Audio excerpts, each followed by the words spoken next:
உன்னாலதான் எல்லா பிரச்சனையும். நீ இல்லனா யாரும் என்ன குறை சொல்ல மாட்டாங்க. என்ன மன்னிச்சிடு. என்ன பண்ற? உனக்கு என்ன பைத்தியமா பிடிச்சிருக்கு? வரவங்க போறவங்க எல்லாருமே எனக்கு ஏதாச்சும் ஒண்ணு சொல்லிட்டே இருக்கீங்க. நான் என்ன பண்றது? குழந்தைக்கு ஏதாவது ஒண்ணு நடந்தா எல்லாரும் என்னதான் பிடிச்சி திட்டுறாங்க. அதனாலதான் புத்தி கிட்ட இந்த மாதிரி பண்ணிட்டேன். அடி ராட்சசி, ஒரு பிஞ்சு குழந்தை இப்படி பண்றதுக்கு உங்களுக்கு எப்படி மனசு வந்துச்சு? இப்ப என்னடா சரியான பேயா இருப்பா போலயே. அம்மா, அவ ஒண்ணும் பேய் இல்ல. அவளுக்கு போஸ்ட்மார்ட்டம் டிப்ரெஷன் வந்திருக்கு. எது?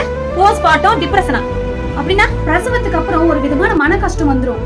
அது தொடர்ந்து ஹார்மோனல் இம்பேலன்ஸும் வந்துரும். தூக்கம் போயிடும், உடல்நிலை கெட்டு போயிடும். அது மட்டும் இல்லாம பத்தாத குறைக்கு இந்த மாமியார் வீட்டுல குழந்தைக்கு சின்னதா எதனா ஒரு நடந்தாலும் நீ சரியில்லை, அதனாலதான் குழந்தைக்கு இப்படி எல்லாம் நடக்குது, இப்படி தேவையில்லாத பழி போடுறதும் இல்லாம இது சரியில்லை, அது சரியில்லை, அதை செய்யாத, இது செய்யாத, இப்படி குறை சொல்றது மட்டும் இல்லாம குழந்தைய சாப்பிடல, குழந்தைய தூங்கல, குழந்தைக்கு சளி பிடிச்சிருச்சு, இந்த மாதிரி விஷயத்தெல்லாம் சொல்லி ஒரு மருமகளை குறை சொல்றீங்க. இதெல்லாம் பண்றதுனால அவளுக்கு இன்னும் டிப்ரெஷன் தான் அதிகரிக்கும். சூழ்நிலையை சமாளிக்க தெரியாம அவளையும் ஏன் அவளோட குழந்தையுமே காயப்படுத்துற. ஆனா ஒரு மாமியாரா நீங்க அவளுக்கு ஹெல்ப் பண்ணலனாலும் பரவாயில்ல, அவளுக்கு இருக்கிற டிப்ரெஷனை இன்னும் அதிகப்படுத்தாம இருந்தா போதும். சரி வா, நம்ம 2 பேரும் சேர்ந்து குழந்தைய பாத்துப்போம். ஆமா, இவ மட்டும் தான் புள்ளைய பெற்றிருக்கா, வேற யாரும் பெக்கல பாரு. போடா.